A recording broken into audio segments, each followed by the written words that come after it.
नमस्कार, स्मार्ट खेती में आपका स्वागत है। मैं हूं रामवीर श्रेष्ठ और आज मैं आपको स्मार्ट खेती दिखाने के लिए लेकर आया हूं हरियाणा के शाहाबाद मरकंडा में।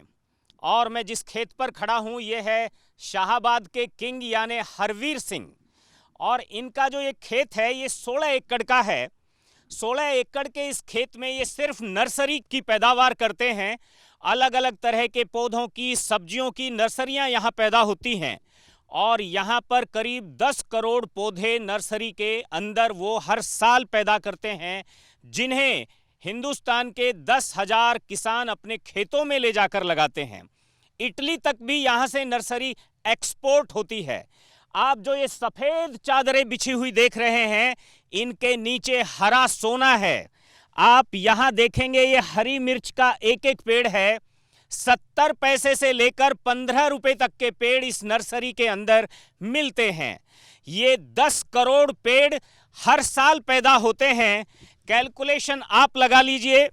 और हिंदुस्तान में भी हरा सोना और खरा सोना पैदा किया जा सकता है। इसीलिए हरवीर सिंह इंग्लैंड को छोड़कर हिंदुस्तान आ गए थे और यहाँ पर अपने भविष्य को उन्होंने संवारा। और साथ में इस इलाके के जो किसान हैं उनको भी यहाँ पर बसने और यहीं पर टिके रहने और मजबूती के साथ खड़े रहने की उन्होंने जो प्रेरणा दी, जो हिम्मत दी, उसी हिम्मत की कहानी है।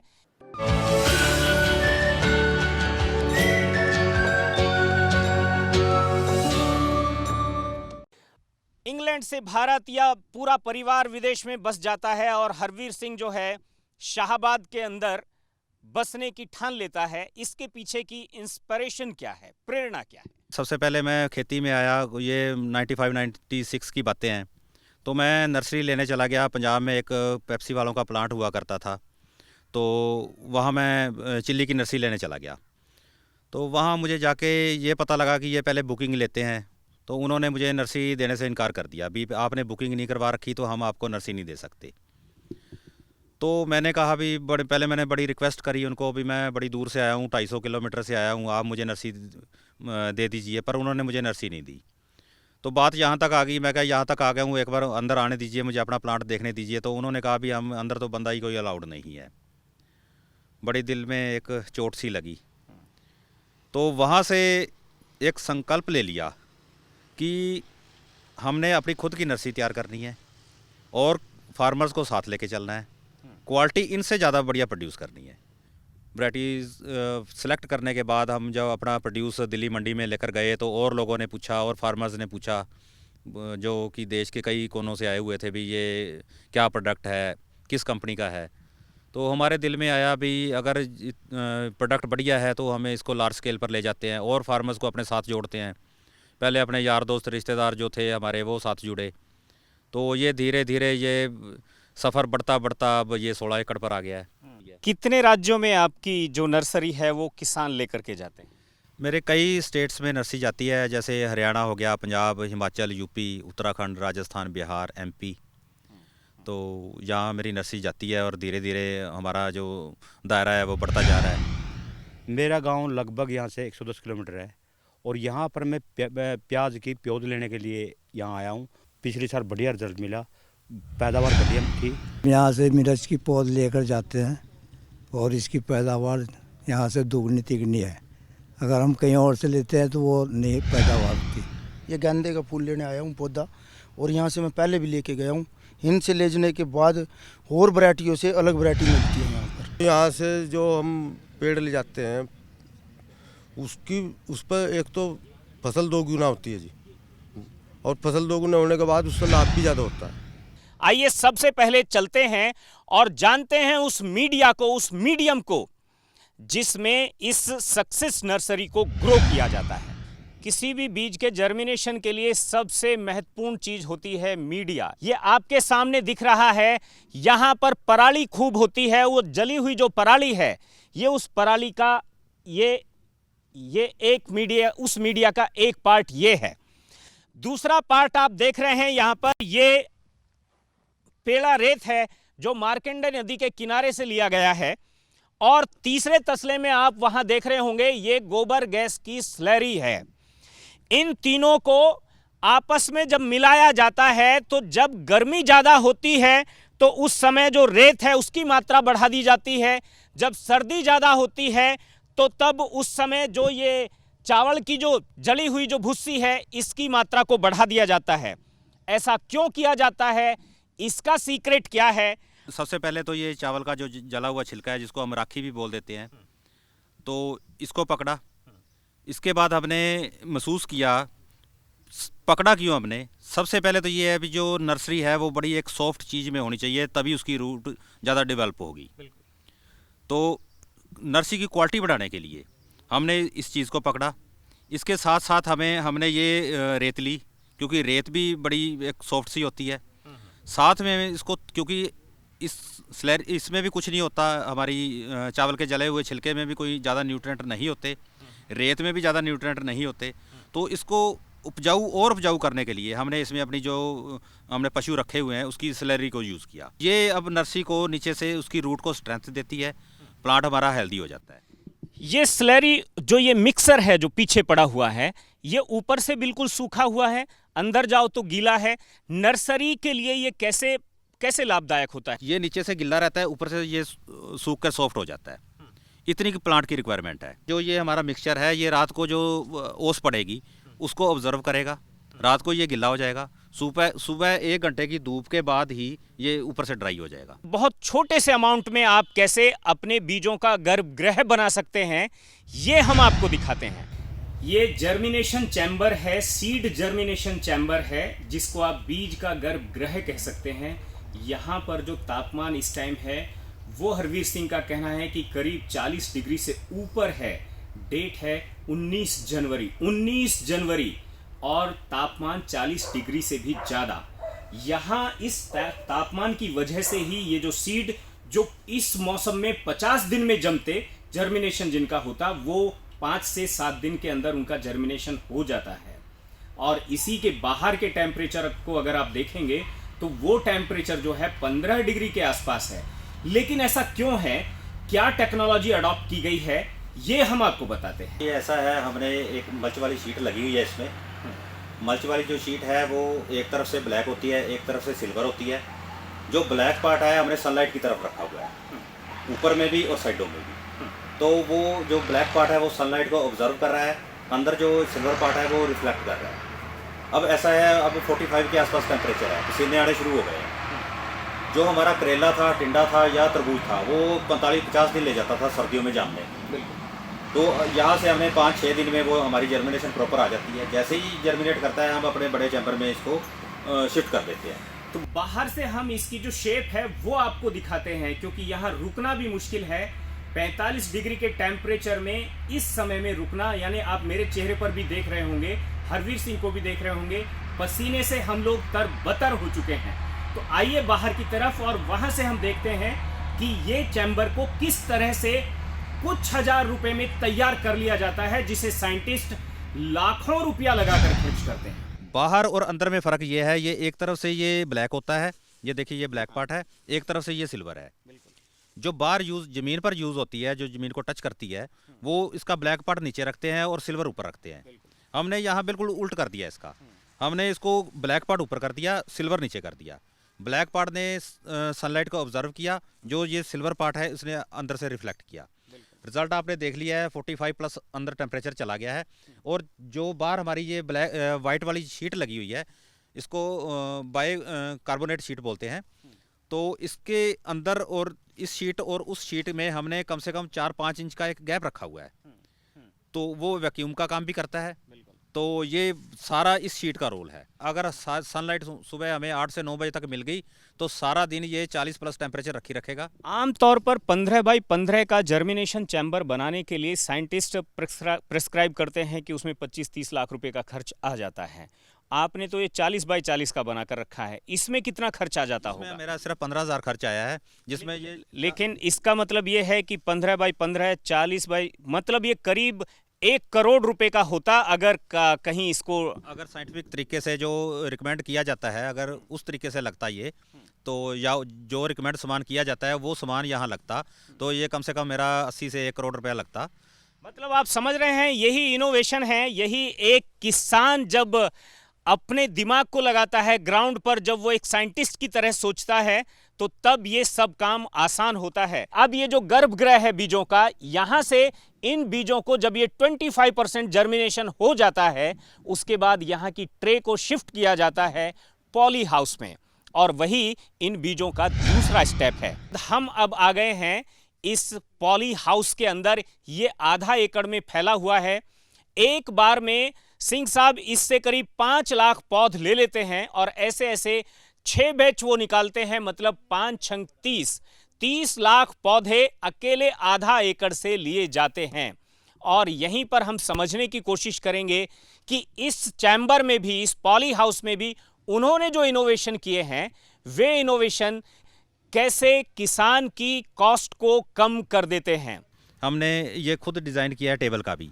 हमने ये सोचा अगर टेबल ज़्यादा नीचा होता तो झुककर कमर झुकानी पड़ती, उसमें बंदा थक भी सकता है। तो हमने एक ये हाइट रखी हुई है। एक तो हमें ये यूनिफॉर्म स्टेज नज़र आ जाती है ऊपर से। उसके बाद इसमें जो सबसे बड़ा इशू था, पानी का इशू था। इसमें लगते हैं बूम स्प्रेयर, जो रिकमेंड भी किए जाते हैं साइंटिस्ट की वजह से भी। ये बूम स्प्रेयर हमारे ऊपर ये फोगर लगे हुए थे। ये जो फोगर है ये टेम्परेचर मेंटेन के लिए होते हैं। ये जैसे जून जुलाई में 45-47 हो गया, ये 3-4 डिग्री डाउन कर देते थे। हमने सोचा भी इसको नीचे उतारा जाए, और ये 1-2 फुट का इसमें डिस्टेंस रखा जाए। तो इसकी जो ऊपर ये जो 2.5 मीटर बाय 4 मीटर पर लगे हुए थे, हमने इसको नीचे उतार कर 0.25 मीटर बाय 0.25 मीटर पर कर दिया। तो इससे हम इसका पानी देते हैं। वो जो सिस्टम इसमें लगता था वो 80 लाख से 1 करोड़ का लगता था बूम स्प्रेयर का, आधे एकड़ में। हमने ये 1.5 लाख में काम ले लिया। ये बहुत ज़्यादा फाइन है। तो बिल्कुल ये धुंध बनाते हैं, एक तरह का मिस्ट, पानी का मिस्टर कह सकते हैं इसको। मतलब आप देख रहे होंगे यहाँ पर इनोवेटिव आइडिया सिर्फ इतना है कि जो साइंटिस्ट हैं उन्होंने जो रिकमेंड किया था हाइट, उस हाइट को इन्होंने नीचे लेकर आए और 2 फीट पौध से 2 फीट ऊपर तक ही रखा जो गैप है। और यहाँ पर जो स्प्रिंकलर केवल फॉग क्रिएट करने का काम करते थे, उनको सिंचाई के उपयोग में भी ले लिया। मतलब टेम्परेचर भी कम और सिंचाई का सिंचाई। आम के आम, गुठलियों के दाम। एक तरह से आप ये समझने की भी कोशिश करिए कि वो जो गर्भगृह है, वहां से ये एक तरह से पौधे को नर्सरी में लाया गया। अब नर्सरी से बच्चे को घर तक ले जाना है, तो घर में वो किस तरह से उसका वहां पर कुछ दिन केयर करनी है। 7 दिन 10 दिन का वो एक टाइम वहां भी उसका लेते हैं। उसको हार्डनिंग कहा जाता है। मतलब जब वहां से पौधा किसी किसान के खेत के लिए ट्रैवल कर रहा है, तो उसको किसी तरह का स्ट्रेस महसूस ना हो, वो आसानी से वहां तक चला जाए। तो वो हार्डनिंग के लिए किस तरह से जाता है, किस तरह से यहां से उसको वहां रोपते हैं, इसको भी हम आपको दिखाएंगे। आइए चलिए सीधे खेतों में। ये पॉलीथीन नहीं है, ये एक तरह का बायोडिग्रेडेबल एक कपड़ा है। और यहां पॉलीथीन की बजाय इसी को क्यों यूज किया गया है, यहां पर उसे 10 दिन क्यों रखना जरूरी है, ये हम हरवीर जी से पूछने की कोशिश करेंगे। सर जी ऐसा है, जो मान लो अंदर हमारे प्लांट तैयार हो गई, अंदर एनवायरनमेंट अब ऐसा है, अभी काफ़ी गर्मी वाला माहौल है। एकदम अगर 3-4 डिग्री या 5 डिग्री पर बाहर आ गई तो पौधे को एकदम शॉक लगता है, डैमेज होता है, मरता भी है। तो उस चीज़ को बचाने के लिए, नुकसान कम से कम हो, पौधा ना मरे, तो हम अंदर से बाहर लाते हैं और ये ऊपर ये कपड़ा लगा देते हैं। ये 25 GSM है। इसमें हवा क्रॉस हो जाती है, सनलाइट पूरी क्रॉस होती है इसमें। जितनी भी हार्डनिंग है प्लांट को, हार्डनिंग यहाँ आ जाती है। प्लांट हार्ड हो जाता है। खेत में लगाने के बाद उसकी जो मरने की जो दर है वो बहुत नाममात्र रह जाती है। यही वो एक पर्पस है कि जो पौधा यहाँ से दिया गया है वो किसान के खेत में जाने के बाद भी जिंदा रहे और वो अच्छे से ग्रोथ करे। तो ये कहानी थी बीज के गर्भगृह से लेकर के और उसके जर्मिनेशन तक की, उसको किसान के खेत तक ले जाने तक की। मतलब ये एक अलग कहानी है, और खुले खेत में पौध तैयार करना ये अलग कहानी है। इसके अलग तरीके हैं, इसको समझते हैं। आइए, ये कहानी जो है ये ओपन फील्ड की है, खुले खेत की है, जिसमें पौध उगाई जाती है, और ये 16 एकड़ में उगाई जाती है। ये करीब 1.25 फीट ऊंचा बेड है। इस पर 2.5 इंच के आसपास जो है इसके ऊपर ये ऊपर चढ़ा हुआ है, जिसको मीडियम कहते हैं, मीडिया, जो हमने सबसे शुरू में आपको बताया था। और इस पर ये लाइन निकाली जा रही है। इसका पूरा मैथमेटिक्स क्या है, हरवीर जी हमें बताएंगे। सर जी, सबसे पहले तो हम खेत को अच्छी तरह जोत के हमारे पास एक बेड मेकर है, उससे एक बेड बना लेते हैं जो करीब करीब 0.25 फुट से 1 फुट ऊंचाई में होता है। तो ये बेड निकालने के बाद हम इसके ऊपर 2 से 2.5 इंच ये जो राख है, ये जो हमारा मिक्सचर है जिसको हम मीडियम बोलते हैं, ये 2 से 2.5 इंच एक लेयर देते हैं। उसके ऊपर ये हमारा जो ये लाइनर है वो लाइन निकाल देता है। इसमें 11 लाइनें निकल रही हैं। तो जो इसकी लाइन टू लाइन जो इसका फासला है वो 3 इंच का है। तो इसमें फिर एक सीड लगेगा जो कि 1 इंच गैप में लगेगा। बिल्कुल 3 इंच लाइन टू लाइन हो गया, 1 इंच प्लांट टू प्लांट हो गया, सीड टू सीड हो गया। ये प्याज की सारी पौध है और ये यहाँ से उखड़ भी चुकी है और यहाँ पर मैं देख रहा हूँ कि पौध कुछ शायद लग भी चुकी है। ऐसा था, इसमें पहले प्याज था, प्याज की हमने क्रॉप वो उखाड़ ली है, नर्सरी से हमने सेल कर दी है। उसके ऊपर अब ये टमाटर की बिजाई होगी। इस मीडियम को हम 2 बार यूज़ कर लेते हैं। तो इसमें जो प्याज की जो हमारा जो लाइनर है वो 1.5 इंच पर लाइन निकालता है। ये जो बाकी सभी चीज़ों के लिए ये 3 इंच पर लाइन निकालता है। सीड लगने के बाद किसी भी फट्टी से हम इसको ऊपर ऐसे से बंद कर देते हैं। बंद करने के बाद हमारे स्प्रिंकलर लग जाएंगे। जो मेरी 1 एकड़ में 250 स्प्रिंकलर लगते हैं। एक जो आप देख भी रहे हैं, पूरे खेत में आप हरे हरे स्प्रिंकलर यानी फव्वारे देख रहे होंगे। उन्हीं फव्वारों से इसकी सिंचाई होती है ना? उन्हीं फव्वारों से सिंचाई होती है। ये 1 घंटे में 40 लीटर पानी इसका डिस्चार्ज है। 1 घंटे में एक नोज़ल जो है वो 40 लीटर पानी देती है मुझे। तो 250 लगे हुए हैं। पहले दिन ये 2 घंटे चलाते हैं हम, उसके बाद अगले दिन 3 घंटे चला के इसके बाद हमारा जो प्रोसेस है ये पॉलीथीन वाला शुरू हो जाता है। ये आपने यहाँ पर देख लिया। आप ये मानकर चलिए कि इसमें बीज को बो दिया गया है, क्योंकि आप 1 फीट इधर ही देखेंगे तो यहाँ ये प्रोसेस हो चुका है।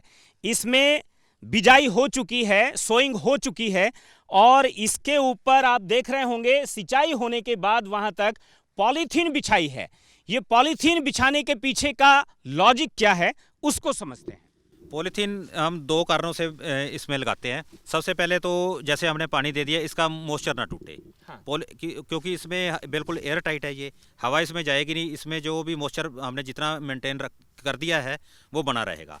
उसके बाद एक और चीज़ बताता हूँ। रात को जैसे ठंड पड़ेगी ऊपर से, तो इसके अंदरली तरफ एक पानी की एक मॉइस्चर की लेयर आएगी। जैसे भी वो बनेगी, मेरा जो मीडियम नीचे है वो चूस जाएगा इसको। मुझे अब जैसे ये 9-10 दिन में ये प्लांट जर्मिनेट करेगा, इसमें 9-10 दिन तक पानी की ज़रूरत नहीं। बिल्कुल इसको जर्मिनेट जैसे ही जर्मिनेशन आ गई, 20-25% हमने देख लिया अभी बाहर आना शुरू हो गया है। उसके बाद हमारा जो तीसरा प्रोसेस चलेगा वो लो टनल लग जाएंगे जो साथ में ही लगा हुआ है। बिल्कुल, और वो इसका करीब करीब आखिरी प्रोसेस है। वो आखिरी प्रोसेस है। उसमें फिर तैयार होगी, कम से कम 20-25 दिन उसमें रहेगी। फिर आगे मैं तैयार नर्सरी भी दिखाता हूँ आपको। आपने पहला स्टेप भी यहीं पर देखा, दूसरा स्टेप यहीं देखा और तीसरा स्टेप भी अगर आप चाहें तो आप यहीं कैमरा अगर थोड़ा सा आप पैन करेंगे तो आप देख रहे होंगे। इसको कहा जाता है लो टनल। मतलब टनल का मतलब सुरंग, जो बहुत मतलब नीचे बहुत ऊंचाई की सुरंग नहीं है, हाइट जिसकी बहुत कम है। ये एक फाइबर की राड है, ये 5 mm की है। ये हम ऐसे लगा लेते हैं। तो ये राड लगी हुई है। बिल्कुल। तो इसके ऊपर ये जो हमारा ये कपड़ा है उसके ऊपर इसको PPNW बोलते हैं, पॉलीप्लास्टर नॉन वोवन 25 GSM है।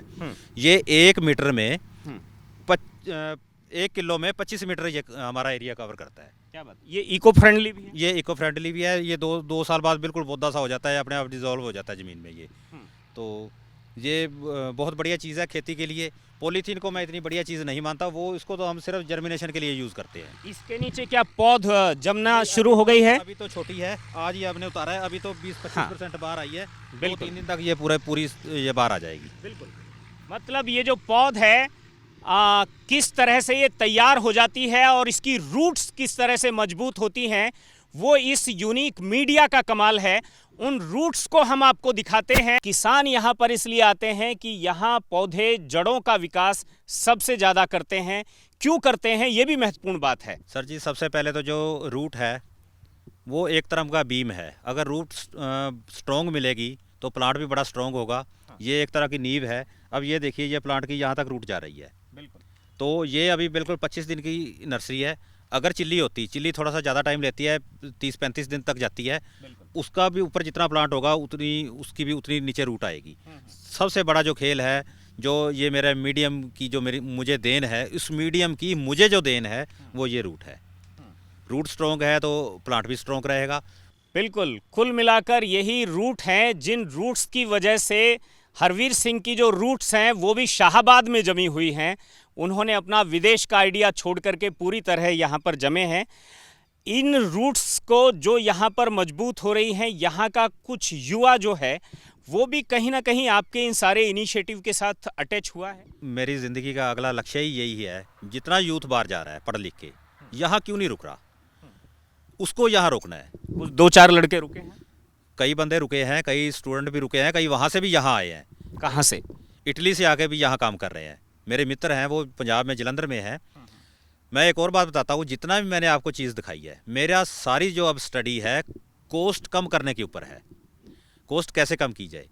जैसे भी किसी साइंटिस्ट ने बता दिया ये चीज़ इतने की है, या कंपनी ने अपना रेट रख दिया 1 करोड़ की है, मैंने वो 1-1.5 लाख में रनिंग हालत में करके किसानों को बुलाया है।